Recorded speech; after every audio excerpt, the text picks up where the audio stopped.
Buenos días, buenas tardes, buenas noches. Mi nombre es Rodolfo Oreamuno y estoy muy feliz de tenerte al otro lado de ese aparato tecnológico que nos permite transmitir este mensaje. Gracias, gracias, gracias por integrarte al grupo de WhatsApp Charlas de Aromaterapia.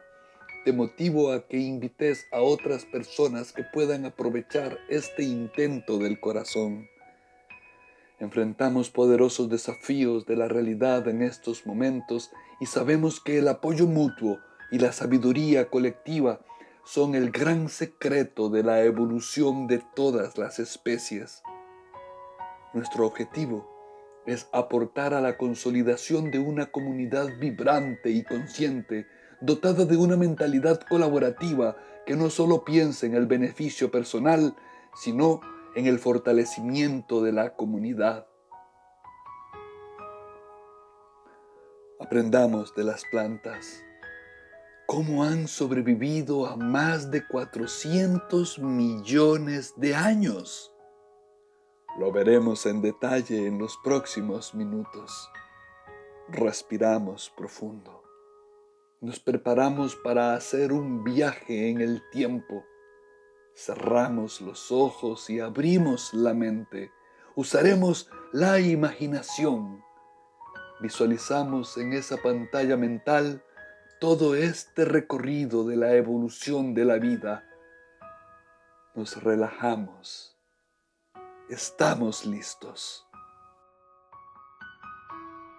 El reino vegetal es autosustentable y es capaz de sustentar al reino animal y humano. Veremos en la primera parte de esta charla de aromaterapia evolutiva cómo fueron evolucionando las plantas. Durante 4.000 millones de años, la superficie de la Tierra permaneció inhabitada, pero después se producirían los cambios más importantes para la evolución de la vida. El primero fue la aparición de la vida en forma de células o unidades autorreplicantes. El siguiente gran paso en la historia fue la evolución de un sistema de pigmentos que podían atrapar a los rayos solares, convirtiendo así la energía radiante del sol en energía química, la fotosíntesis. Los organismos que implementaron esta evolución son llamados procariotas heterotróficos y fueron organismos de gran éxito, ya que han sobrevivido desde esos tiempos hasta la actualidad. Debido a la fotosíntesis se quema agua y se libera oxígeno. El oxígeno liberado cambió la atmósfera del planeta y las formas de vida que habitaban en él. Podemos imaginar un planeta desolado por más de 3.500 millones de años, hasta que hace apenas 450 millones de años se formó la capa de ozono por acción de la luz ultravioleta y el oxígeno acumulado. Esa capa que absorbe la luz ultravioleta ha protegido todo este tiempo a la Tierra y a sus especies. Como vemos, podemos decir sin miedo a equivocarnos que las plantas fueron los primeros habitantes de la Tierra, aunque haya sido en forma microscópica. Así, se dice que las plantas existían hace ya 430 millones de años, fecha muy cercana a la creación de la capa de ozono en la Tierra. Eso hablando de plantas vasculares, no microscópicas como los primeros seres.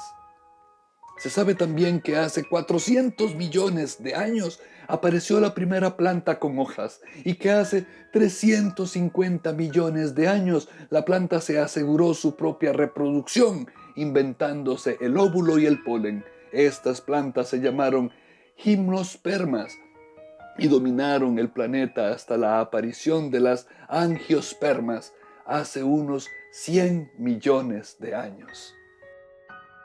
La historia evolutiva de las plantas pretende narrar su evolución biológica, las cuales se describen en los muy diversos niveles de complejidad. que van desde la aparición de las microalgas unicelulares marinas, pasando por las primeras plantas terrestres como los musgos, luego la aparición de las plantas vasculares como locopodios y helechos, llegando hasta el desarrollo de la mayor complejidad que se observa en las plantas con conos, coníferas y plantas con flores, angiospermas. La evolución verde. Durante el periodo silúrico, unos 550 millones de años atrás, las plantas evolucionaron asombrosa y rápidamente a formas superiores que no superaron, de acuerdo a los fósiles conocidos, los 90 centímetros de altura. En el periodo devónico, unos 400 millones de años atrás, la tierra se cubrió de plantas con ramas escuálidas, pero que anunciaban lo que vendría en el próximo periodo, en el periodo carbonífero. 345 millones de años atrás, comenzaba a vislumbrarse la aparición de los bosques, haciendo su aparición el gigantismo. Helechos arborescentes, si bien eran helechos, tenían el tamaño y la apariencia de un árbol y primitivas formas de equisetos, también llamados colas de caballo. Dominarían el terreno alcanzando alturas de más de 30 metros. Si bien esta etapa dio lugar a la formación de selvas lujuriosas y tupidas, estas plantas tenían un problema. Se reproducían por esporas y por lo tanto necesitaban del agua que las trasladaba para que se produjera el proceso. A pesar de ello, los equisetos o colas de caballo, como se les conoce hoy en día a sus descendientes de menor talla, evolucionan hacia soluciones asombrosas. Debido a que ocupan zonas secas vecinas a viejos pantanos, no podían hacer uso del agua para multiplicarse, por lo tanto apelaron a una nueva estrategia generando sacos polínicos en los extremos de sus ramas para aportar el polen. Una nueva forma de reemplazar las tradicionales esporas. Estos sacos debían fertilizar los óvulos que a su vez se ubicaban en los extremos de otras ramas de la misma planta. Volviendo a viejas épocas. Si observamos los anillos de crecimiento de los fósiles vegetales del periodo carbonífero, veremos que representan un patrón de crecimiento propio de regiones templadas o cálidas sin diferencias estacionales. De este dato surge que el mundo vivía en un verano permanente y global. Por esta razón, hoy es posible hallar en regiones tan frías como la Antártida fósiles que prueban la existencia de bosques tropicales en esos lejanos lugares. Otra situación planetaria que subsiste hasta hoy y que podemos sumar a este panorama es la que conocemos como la tierra firme o emergente. Estas piezas del gran gigantesco rompecabezas han ido cambiando de posición y con ello los climas y diversos hábitats. El periodo pérmico va desde hace 299 millones de años a 251 millones de años atrás. En esta etapa, las condiciones que se generalizarán serán de mayores sequías y con ello disminuirán las poblaciones de helechos y equisetos en regiones determinadas, trasladándose y restringiendo su hábitat a zonas tropicales y subtropicales. Es por estos tiempos en que aparecen las plantas del grupo de las gimnospermas, que dominarían el mundo por un tiempo a través de 3 familias: las benedictáceas, hoy ya extinguidas, las cicadáceas y las gicoáceas. Todas tenían hojas anchas, troncos rechonchos y cortos, y además se reproducían en forma original, por semillas. Pronto se hicieron cosmopolitas aprovechando esta innovación y el hecho de que en ese momento la tierra firme se hallaba aglutinada en un solo bloque conocido como Pangea, y por lo tanto no existían barreras geográficas que detuvieran la expansión de las especies. La era mesozoica abarca desde comienzos del Triásico hace aproximadamente 251 millones de años hasta el final del Cretácico, hace aproximadamente 66,5 millones de años. Los primeros grandes bosques. Hace 175 millones de años sucede una catástrofe. Lentamente, Pangea se parte en dos. Eurasia viajaba hacia el norte y Gondwana hacia el sur. En esta situación comienza el periodo Jurásico, que se caracteriza por interminables bosques de gingos, cicas y unas coníferas primitivas que llegarían hasta nuestros días, las araucarias. Dentro de estos bosques, los dinosaurios dominaron el planeta y la época. Al mismo tiempo, Gondwana comienza a partirse dando origen al Océano Atlántico Sur, y Eurasia rotaba sobre un imaginario eje cerrando el espacio de agua conocido como Mar de Tetis, creando de este modo el futuro Mar Mediterráneo. El periodo Cretácico inició hace 145,5 millones de años y terminó hace 65,5 millones de años. Con este llegan nuevas plantas con estrategias originales de supervivencia. Eran las angiospermas o plantas con flor. La táctica de la flor permitía sobrevivir tolerando grandes cambios climáticos y periodos estacionales. Comienzan a diferenciarse inviernos y veranos que casi no han sufrido cambios hasta nuestros días.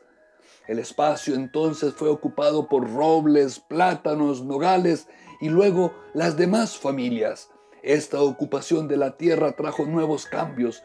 Las gimnospermas quedarían ocupando solamente las regiones más frías y de mayor altitud, y los más viejitos, los helechos arborescentes, continuarían su talla y serían relegados a las partes bajas de bosques cerrados con alta humedad. Al final del Cretáceo, hace 65 millones de años y poco antes de la desaparición de la mayoría de las especies de dinosaurios, la red venosa de las angiospermas era un 75% más denso. Aunque se desconoce la causa de esta evolución en las plantas florales, los científicos creen que podría estar vinculada a un cambio en el clima o en la concentración de CO2 en el planeta, entre otras razones. El Paleoceno o Terciario temprano es una división de la escala temporal geológica, un periodo geológico que inicia la era cenozoica. Comenzó hace 65,5 millones de años y acabó hace 23 millones de años durante el Paleoceno. Los continentes siguieron derivando hacia sus posiciones actuales. El clima fue cálido y húmedo en todo el planeta, con vegetación subtropical cubriendo Groenlandia y la Patagonia. Los helechos se expandieron, ya que son las primeras plantas en regenerarse tras la destrucción de un bosque, después de la extinción con la que termina el Mesozoico. Los primeros bosques tropicales aparecieron hace 65 millones de años, cuando las plantas florales desarrollaron venas más gruesas que provocó que su sistema hidráulico aumentara su producción fotosintética. Sin embargo, los primeros cambios ocurrieron hace 100 millones de años, cuando abundaban los helechos y las plantas coníferas y surgieron árboles con troncos de 1 metro de diámetro. Una mayor densidad en el sistema de venas permite a las plantas transportar el agua e intercambiar el CO2 con mayor eficiencia y por ende hace que éstas crezcan más rápido y con un tamaño mayor.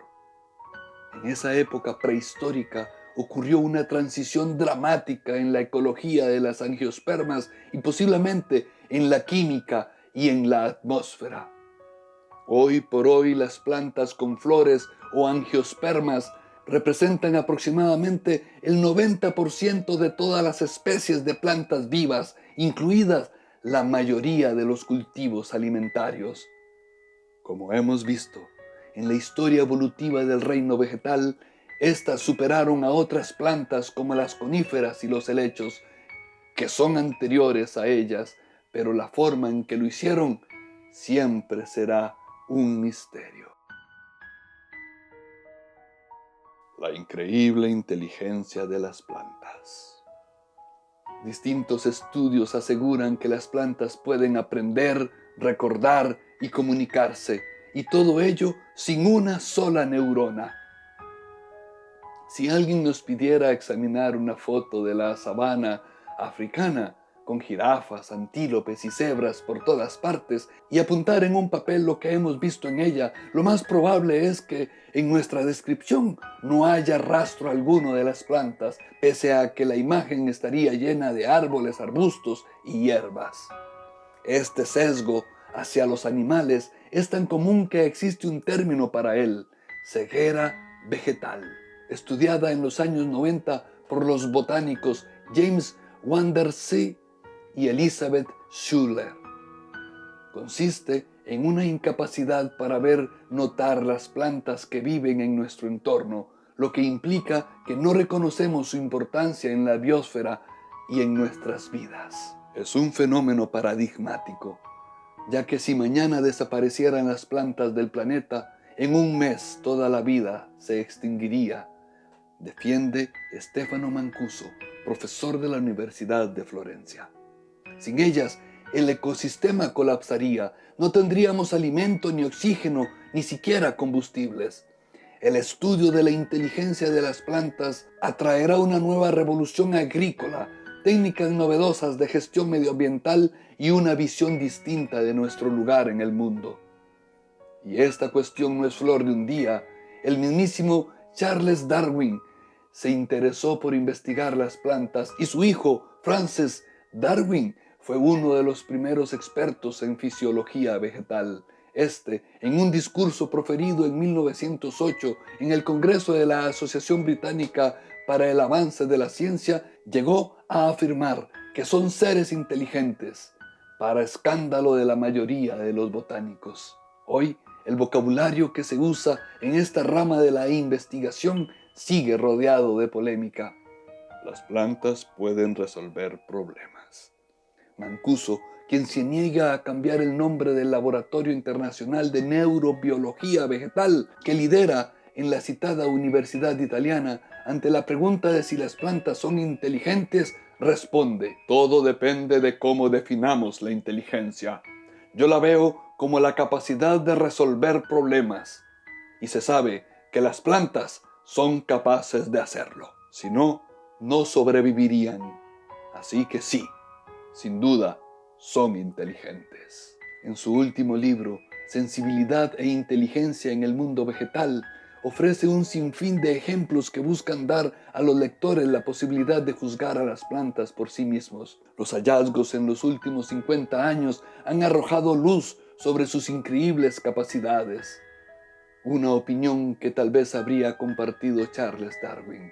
Convencido de que el mundo vegetal era extraordinario, buscó entender cómo interaccionan las plantas con su medio y qué influencia tienen en su crecimiento los estímulos externos. Con la colaboración de su hijo, publicó sus resultados en un libro, El poder del movimiento de las plantas, 1880. Pero en su época se veía a los vegetales prácticamente como objetos inanimados y ridiculizaron sus esfuerzos. En la actualidad conocemos secretos vegetales inimaginables entonces. Aunque cuidado, también hay mucha desinformación. En contra de la creencia popular, no sirve de nada hablarles a las plantas, afirma Mancuso. Solo perciben vibraciones y reaccionan a diferentes frecuencias.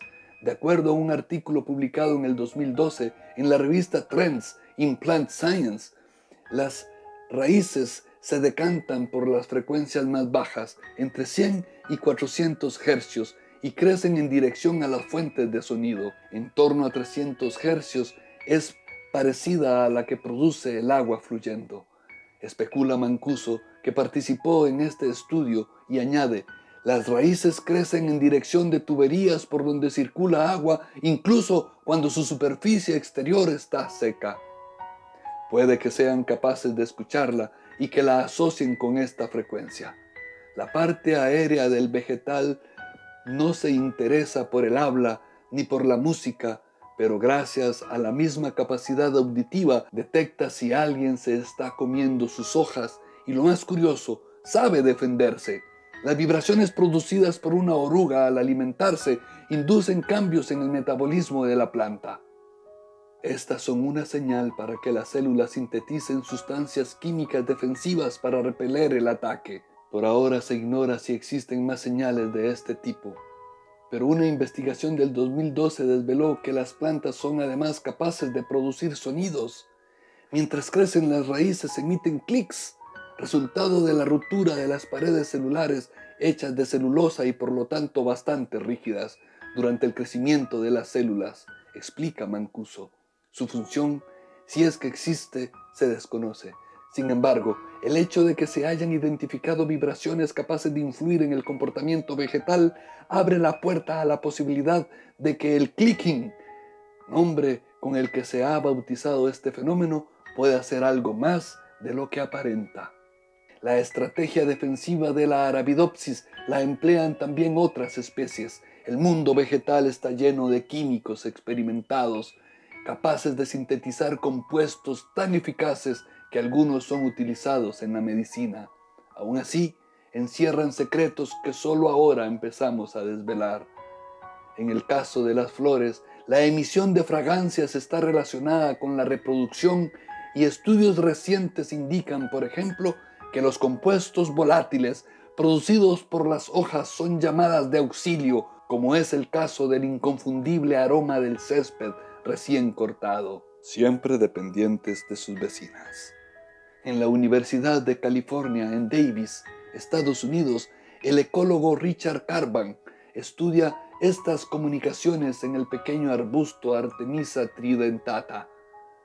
Al realizar podas controladas que emulan la acción de los insectos, demostró que las plantas podadas a principios de la primavera generan una mayor cantidad de sustancias volátiles que las protegen frente a las plagas.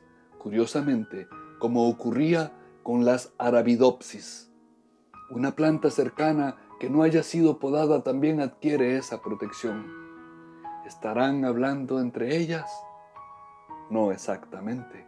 Como la señalización entre las distintas ramas de un mismo arbusto es limitada, el uso de compuestos volátiles garantiza que en el caso de un ataque, todas las hojas de una misma planta activen sus defensas, argumenta el científico.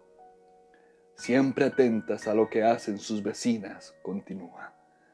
Las demás detectan la presencia de estos químicos en el aire y para no caer víctimas del mismo agresor, ponen en marcha una estrategia de defensa preventiva, especialmente eficaz cuando existe algún tipo de relación de parentesco. Las plantas defienden su territorio. Cuando varias semillas germinan en una misma maceta, lo normal es que cada una desarrolle un número de raíces muy elevado para garantizar que dispone de más recursos que sus competidoras. Sin embargo, según un estudio publicado en el 2007 en la revista Nature, si las semillas son hijas de una misma planta, reconocen su parentesco y desarrollan una mayor parte aérea en detrimento de las raíces. En sintonía con estos datos, Carban observó que cuanto más estrecha era la relación genética entre las plantas, mayor era la probabilidad de que respondieran a una señal cercana. La composición de estos productos químicos parece ser heredada, como ocurre con los tipos sanguíneos humanos. Al fin y al cabo, mejorar las probabilidades de supervivencia de los familiares es una estrategia eficaz para garantizar que los genes compartidos llegan hasta la siguiente generación. Durante siglos, hemos ignorado la existencia de estos intercambios de información. Sin embargo, los animales han sido más perspicaces. Para muchos insectos como avispas, chinches e incluso pequeños gusanos, el aroma que libera una planta en apuros equivale a un grito de «¡La comida está servida!», conveniente y difícil de ignorar. En el 2010, investigadores del Departamento de Ecología Molecular del Instituto Max Planck elucidaron las complejidades de una de estas relaciones. Según cuentan en la revista Science, cuando las orugas de la especie Manduca sexta atacan la Mycotiana attenuata, esta prima salvaje del tabaco se defiende liberando compuestos que atraen al Georcoris, un chinche de apetito voraz y entre cuyos bocados favoritos están las orugas. Estamos ante un lenguaje complejo y bastante sutil, porque aunque la planta sintetiza la molécula volátil pertinente, el compuesto que atrae la Georcoris solo se genera cuando esa molécula entra en contacto con la saliva de las orugas y sufre una alteración química que la transforma en un poderoso imán de chinches.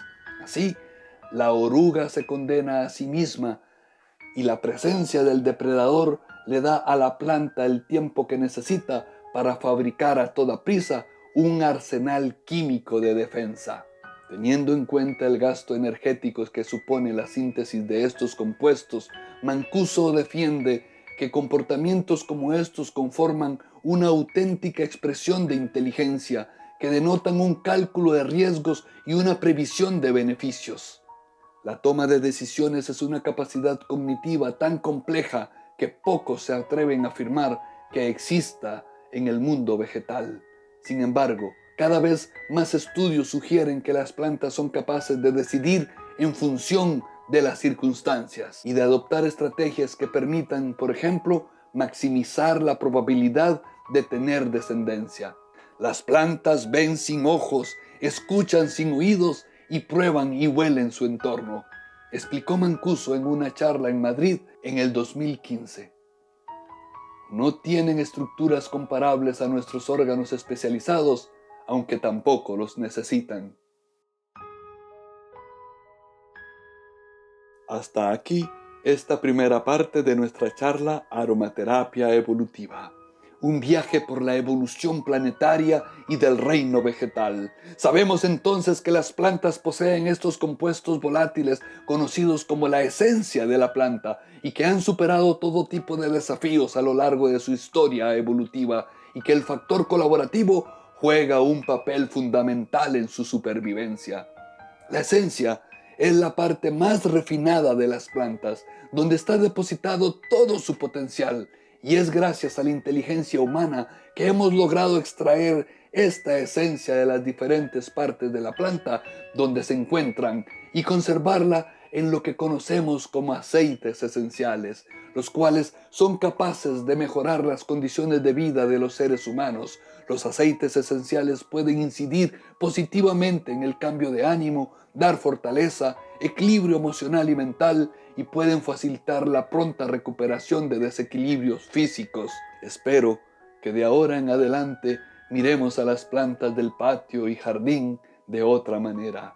Cuando visitemos un parque o un bosque, cuando abracemos un árbol o cuando usemos nuestros aceites esenciales de preferencia, pensemos en todo este recorrido que han hecho las plantas hasta nuestros días. Cada vez que hacemos nuestra aromaterapia cotidiana, estamos recibiendo esta información evolutiva y no me cabe la menor duda que al ser nuestro organismo compatible con dicha información, estamos apoyando nuestra propia capacidad de resolver problemas frente a las amenazas que atentan a nuestro bienestar físico, emocional y mental. Otro factor evolutivo que veremos en la próxima entrega será el de la inteligencia humana, que desde el inicio el hombre descubrió que las plantas aromáticas eran especiales, y es gracias a esta inteligencia que logramos, por medio de diferentes tecnologías, extraer la esencia volátil y convertirla en aceites esenciales de consumo humano y animal. Buena vida para todas y todos.